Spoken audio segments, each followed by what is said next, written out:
This One News update is brought to you by ANZ. We live in your world.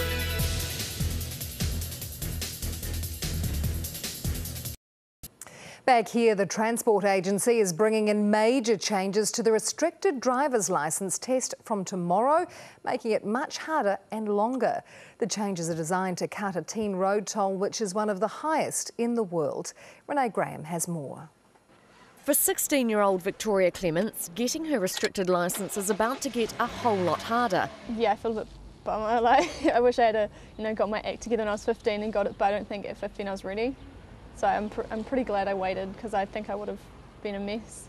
From tomorrow, learners will need to sit a brand new test lasting 45 minutes, which is twice as long as before. And we're going to test people in more complex driving environments. While the old test focused on skills like three-point turns and parallel parking, the new test is going to keep those, but instead focus more on anticipating driver hazards like this pedestrian.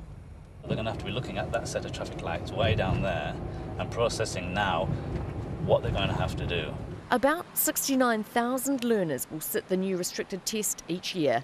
It's recommended that all of them do 120 hours of supervised driving before they're taken through their paces. Well, driving on your own for the first time is the scariest bit. We want them to be able to sit alongside a licensed driver for a longer period and get that skill level up.